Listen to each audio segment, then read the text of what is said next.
Okay, so we don't have long, and I'll tell you why.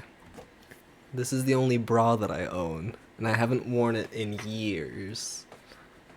So it's kind of small, and it's kind of hard to breathe. If you don't know what Homestuck is, and you haven't seen my previous video on it, I would recommend checking it out. I think it's a pretty good introductory course.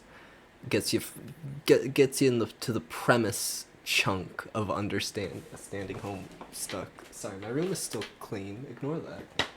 I cleaned my room in that one video, which means it should always be clean now. Also, God, the camera. 2 rolls of toilet paper on my night shelf back there, so you know what I get up to. So this video is gonna be exploring more of the final third-ish chunk of Homestuck. Particularly, we're gonna jump into one of my favorite things that Hussey does as an author, which is to take nebulous literary concepts and just make them literal.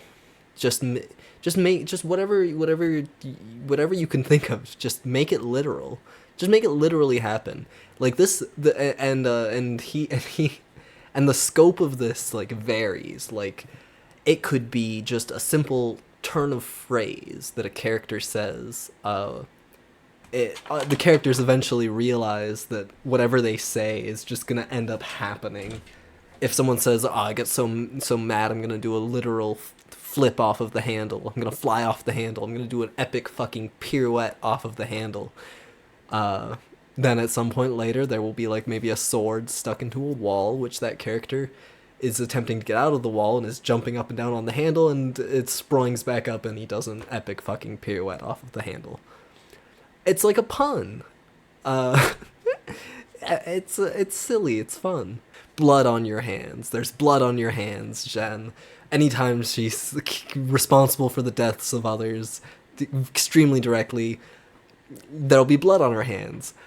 I wanted to give some examples of this before diving into the meatiest one for this video, which is that Homestuck exists within Homestuck. There is a book that functions as Homestuck within Homestuck. It is a chronicle of everything that has happened, written in the blood of the characters who died so far. Everything that's happened gets chronicled into this book. Look, you can make things literal and then just be like, and you know, maybe that's all you want to do with it. But that's not what Hussey's here for. He's not an amateur. He brings things into the story as literal, physical things to have fun with them. To be... Okay, actually, you know what? Let's roll back a tiny bit. I'll get to Homestuck and Homestuck. The internet was running rampant with trolls and the concept of trolls. And calling somebody a troll is a conversation ender. Because it's just, you're just trying to mess with me, you just want to fuck with me, and I'm supposed to not feed you, you're a troll, I'm just gonna block you, I'm just gonna ignore you, I'm just gonna, like, try and live my life free of the trolls, blocking out the haters. And Hussey finds a way to make that not the end of the conversation, but just a literal fact for us to get over, by making the trolls in his story literally trolls, an alien species called trolls. So when they contact the human kids and they're being like abusive and mean and shitty to them, and the kids say, "Oh, what a bunch of trolls, quit trolling me," and the trolls are like, "Yes, we're trolls, why do you keep bringing up that we're trolls?" And so the conversation doesn't end there. They're not without motivation, they're not without a backstory, a life lived. There, no human, and I'm including trolls when I say humans, no human being is a joke to Andrew Hussey. No character is simply there to point and laugh at, with nothing to sympathize with, or nothing to learn, or no, like, messed up tangle of experiences and motivations that lead them to being the way that they sometimes unfortunately are. What's really useful, I think, with putting these elements into your story is keeping the conversation going beyond what might normally be the end of it. So Homestuck exists in Homestuck. What do we do with that? I fucking love the third of Homestuck. So by this point in Homestuck, let me look up when Act 6 started. Okay, so we're 2011, and Homestuck is very much already a thing, culturally speaking. It's popular, it's got cosplayers, it's got fans, it's got a fandom.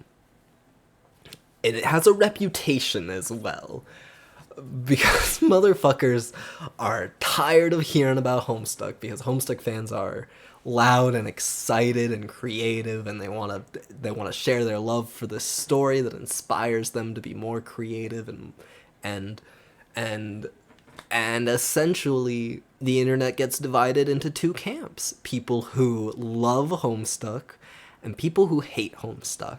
And we're both stuck in this internet together, forced to see each other, even though we hate seeing each other. Because the Homestuck fans don't want to have their fun spoiled by the haters, and the haters don't want to hear about Homestuck anymore. And yet they can't seem to avoid it because it seems to be everywhere, and every fandom gets its own Homestuck interpretations and mutations. We make all this literal in a very fun jigsaw juggalo.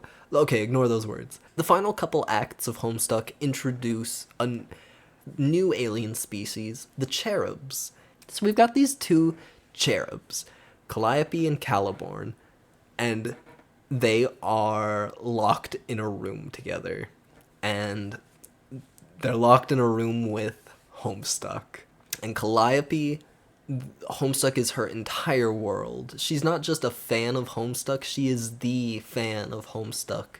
Like, you talk to her, she doesn't really have a frame of reference for anything except her miserable existence with her brother and the story with the characters that she loves. On the other side of the room is Caliborn, who has nothing in the world except for his sister, who he hates, and her stupid book that he also hates. Okay, now there's this biological thing about cherubs, which is that any given cherub actually is kind of has two personalities, two identities within them. Yes, plural. So Calliope and Caliborn actually share a body. Every time one of them goes to sleep in their sarcophagus, they wake up as the other. And because of special circumstances, they were given a very special room and special jujus with special mechanics that kind of allow them some semblance of even though they're trapped here, it's set up so that they each have their own side of the room, so that they can have their own stuff not get messed with to some degree. Calliope will often wake up to find that Caliborn has thrown a bunch of shit on her side of the room. And cherubs have this biological thing where they are supposed to find that one of the identities predominates over the other as they mature, and that becomes the personality of the cherub. And if gun to your head, you had to guess who wins in our little scenario here between Calliope and Caliborn, the answer is Caliborn. Caliborn wins. He kills his sister. He doesn't even just predominate over her naturally. He finds a way to use the game and the elements of the story to get his sister's dream self assassinated. And we understand this as sad. That's a tragedy. Calliope was a beautiful soul with a lot of love and hope and kindness, probably. A lot of love, for sure, for the characters. By the way, I say characters, but from her perspective, these aren't actually characters. They're just real people who did real things that she got to read about. And so it's understood as, kind of a sad thing.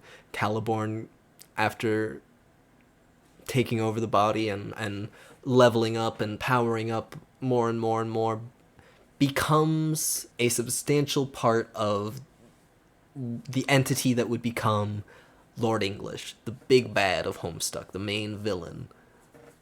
Skip ahead to basically the end of Homestuck and the epilogues.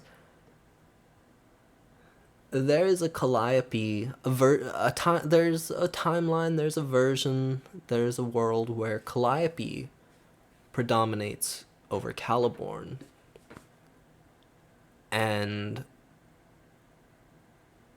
this is not understood as a good thing. This version of Calliope kind of does start to see the real people in her life as characters.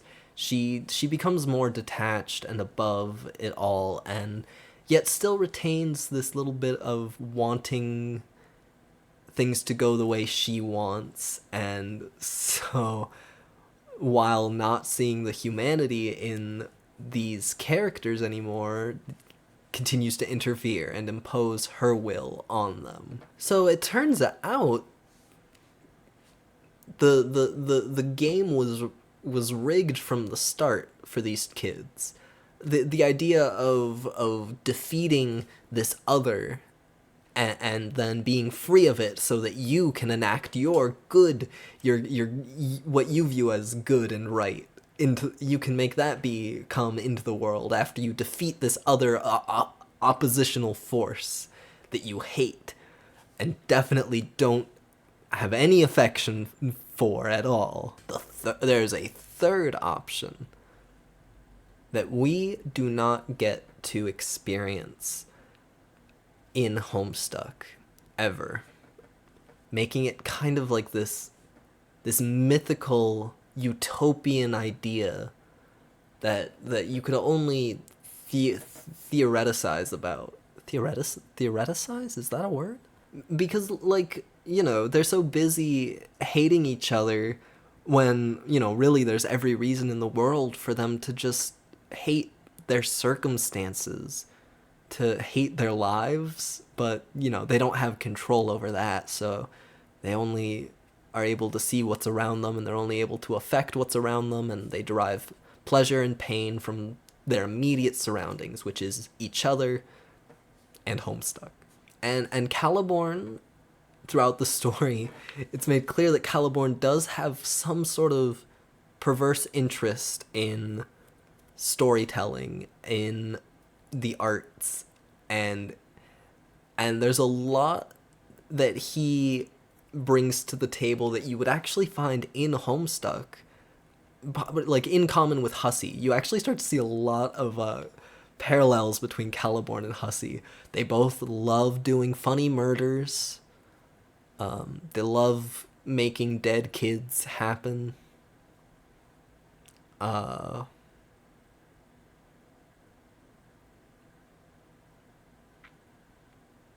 Yeah. Because the story isn't all, you know, fun, cheery, sugary, good things happening. Like, sometimes there's some meat.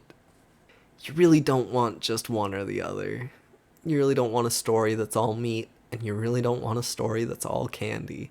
Yeah, it's basically, the story itself basically admits that it's woefully beyond the scope of this story and of this author in this time to actually, like, give the solution for how Calliope and Caliborn can work things out and just figure out how to live together, how to coexist, how to not live in such a way that their success demands the failure of the other. I think it's the most beautiful dream of Homestuck. I basically think it's the answer to the ultimate riddle that the haters and the lovers should be able to get along. You know, that this thing that you love, someone might hate it, and they might still be a perfectly, like, if they could find ways to, like, you know, I'm not trying to both sides of this situation, because Calliope's not the one who murders Caliborn, you know? It's the Caliborn is generally the one with more to work on and more that needs to change to actually make it possible. I think certainly Calliope has extended a welcoming claw time and time again to try and share her interests with Caliborn, and Caliborn rejects that and he hates it. Or at least he acts like he hates it, because I know I said he likes doing funny murders, but he's got this fascination with hand holding. He only in deep secret shameful moments does he express a desire to see the characters from Homestuck holding hands and kissing, getting married and having babies, and I don't know, eating the babies. And in fact, Caliborn's arc, as we see him while he still remains Caliborn, while he still retains his Calibornness, he goes down the path of the artist. He begins learning to draw. He wants to. He hates the world that he sees, and he hates the art that he exists in, and he wants only to well, he begins to express a desire to create his own art then. And it's only unfortunate, it's only a tragedy that Caliborn ultimately gets consumed by his desire for destruction and becomes Lord English, whose entire role is the destruction of the story, is the death of the characters. He and in fact the ultimate fate of Lord English is that he becomes trapped in a never-ending cycle of destroying Homestuck and being just eternally trapped within, bound within the text, only going through it again and again to destroy everything that's there, not to enjoy any of it, not to learn anything from it. Just he hates it and commits himself to a life that has everything to do with it. That he never gets to leave. He fucks up really bad in that way. His ultimate hell, trapped in Homestuck. So this is what happens when you turn concepts like a group of people, the audience, the fans, the haters, into characters. You get to explore these concepts through those characters.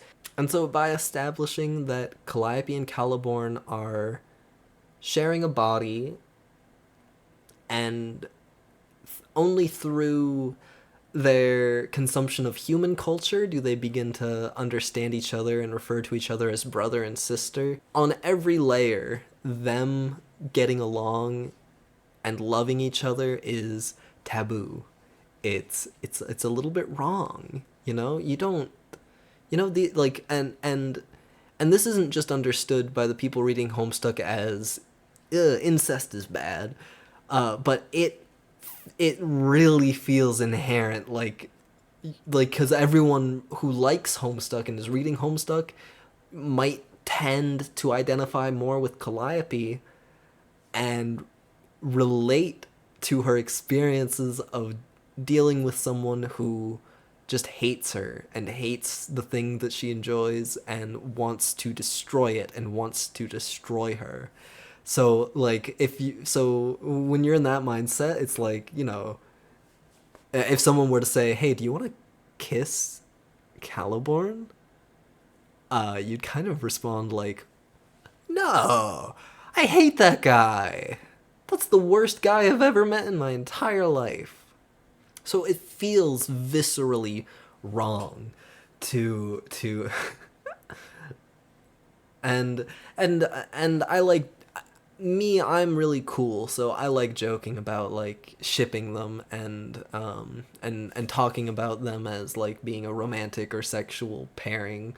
But really, really, really, really what I'm talking about here is like just any kind of peaceful resolution, any kind of coexistence is the ultimate end game. Is Hussey sees this as just another barrier to a peaceful world, you know, where he's here making his art and it's causing this effect on people where people are enjoying it and talking about it, and then other people are hating on it. And he sees how people are like digging their heels into these positions and doing kind of the same conversation ending tactics as calling somebody a troll, is just being like, well, if you hate Homestuck and you hate me for liking Homestuck, why do you have to keep talking about it? Like, why do you have to keep existing like this? Why do you have to keep burdening my cool fun reality with your existence? And that's an unfortunate direction to go for your worldview and for how you interact with others, to just see it as like, either you have these interests in common with me and we can be friends, or you don't and we're not. Like, that's an unfortunate end of the conversation. Homestuck has lofty ambitions, and at the heart of those ambitions is to see its reader grow as a person, because it's a story. That's like why you read stories, is like to gain something by the end of it, some value or some experience or some knowledge. So when I say that no human being is a joke to Hussey, I actually have a particular thing in mind, which is the origins of Sweetbro and HellaJeff.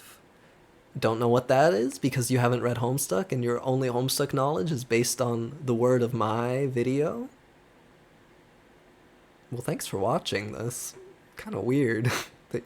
Do you like me or something? Worry not. This is a topic that predates Homestuck. Somebody somewhere on some forum on the internet where people share their webcomics, somebody was sharing their webcomics to get some art critique and advice. And their comics looked like this.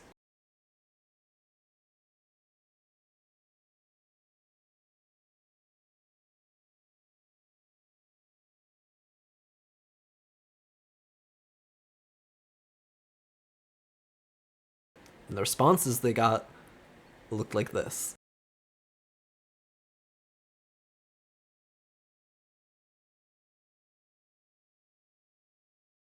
So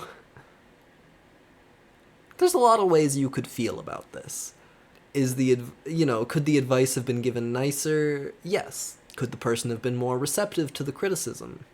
Yeah, yes.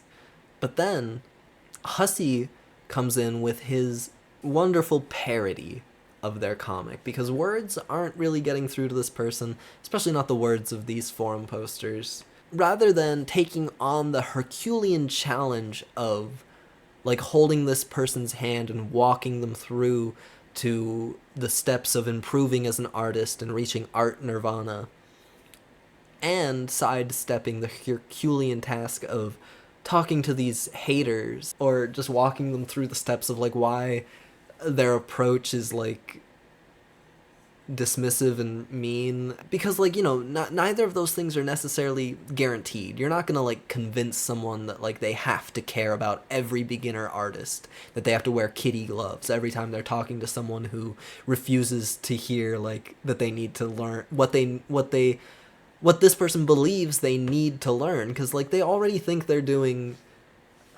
everything that they're comfortable and want to do. Everyone is digging their heels into their worldviews where it's like, I'm giving you advice and I'm being mean about it and you need to take the advice, and they're like, you're being mean and I don't want to take your advice, but I still want to improve as an artist. How do I do it? And they're like, I'm telling you how to improve, but I'm being mean about it. And Hussey comes in and draws parody comics of this person's silly, shitty, like, gamer comic that you've seen a billion times over on the internet. Like, just highlighting what's real, highlighting reality through parody and satire, and speaking words of genuine encouragement. Like, Hussey just says, you're gonna, just keep practicing. You'll get better. Also, here's my webcomic, Sweet Bro and Hella Jeff, and it looks like this.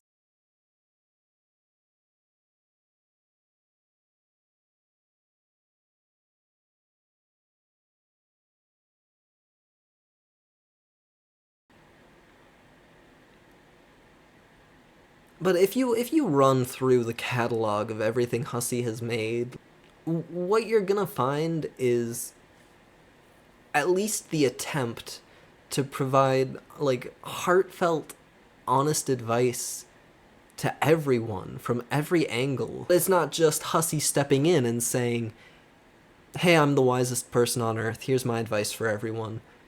He does what you have to do, is you just make a piece of art that doesn't spell it out for everyone. Maybe it doesn't even spell it out for anyone. But simply, if you interpret it and see what's there and reach the core of it, the advice is there. It's built in to the premise. It's built in. Especially once he found himself in this position with a large audience in the third of Homestuck. Of course he wants to wield this platform for the benefit of the people who love his work and the people who hate his work. He wants to improve the conditions, the relations, the words we use to communicate. Like, he wants to advance the conversation. He despises these conversation enders and continues the conversation by implementing them in and then just continuing to play with the concept, letting it intermingle with these other concepts that are also in the story. Yeah, I mean, it's Cherubcest, baby. Did I just... Wait. Peace and love on the planet Earth. So yeah, that's a common thing with artists, is that, their skill might not be providing the solution. Their skill might just be presenting you with what exists, and maybe even with Hussie particularly, breaking it. He likes taking what we know and highlighting the contradictions, and breaking the things that are that we've constructed and seem to believe so inherently are true and natural and good and right. Now, as I've been talking, I've kind of been remembering the time that Hussie did an interview. So, okay, PGen Pod, episode 52, Semiotics, Bridges, and Off-Ramps. Link in the description. I love this episode.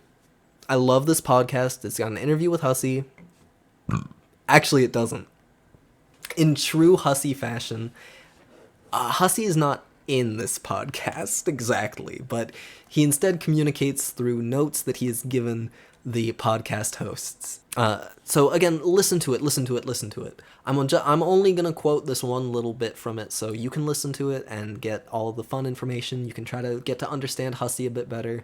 You can meet the cool, fun hosts of the podcast. What's their names? Kate and Sam. Kate and Sam Keeper discuss the semiotics of Homestuck before being interrupted by a message from an e-boy. Begin quote. I also think many of the negative feelings the story creates isn't just an urgent prompt for the reader to imagine different ideas or ways to resolve the new narrative dilemmas. It's also an opportunity for people to discuss any of the difficult content critically, and for fandom in general to continue developing the tools for processing the negative emotions art can generate. Sorting that out has to be a communal experience, and it's an important part of the cycle between creating and criticizing art. I think not only can creators develop their skills to create better things by practicing and taking certain risks, fandom is something which can develop better skills as well. Skills like critical discussion, dealing constructively with negative feelings resulting from the media they consume, interacting with each other in more meaningful ways, and trying to understand different points of view outside of the factions within fandom that can become very hardened over time. Fandoms everywhere tend to get bad reputations for various reasons, maybe justifiably, but I don't see why it can't be an objective to try to improve fandom, just as creators can improve their work. And I think this can only happen if, now and then, fandoms are seriously challenged. by being encouraged to think about complex ideas, and made to feel difficult emotions. I believe when art creates certain kinds of negative feelings in people, it can lead to some of the most transformative experiences art has to offer. But it helps to be receptive to this idea, for these experiences to have a positive net effect on your life and your relationship with art. So now I'm looking to all of you on the matter of where to go next. Wherever the most conscientious and invested members of fandom want to drive this universe, as well as the standards by which we engage with media in general, that will be the direction I follow. Damn. Thank you, Rose Quartz. What? This whole time we thought we were following her, but she was following us. So please,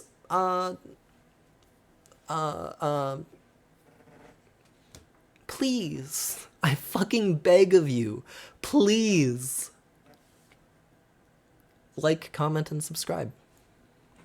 What I'm seeing, is it real? What I'm feeling, is it real? What I'm doing, is it real? There is no needless satisfy my curiosity is there is new world waiting, explore my possibilities. There is no guarantee, just improve my abilities. There is choice to make setting the life priorities. Always be done, so freedom of rational sun. There is no limit, satisfy my curiosities. There is new world waiting, explore my possibilities. There is no guarantee, just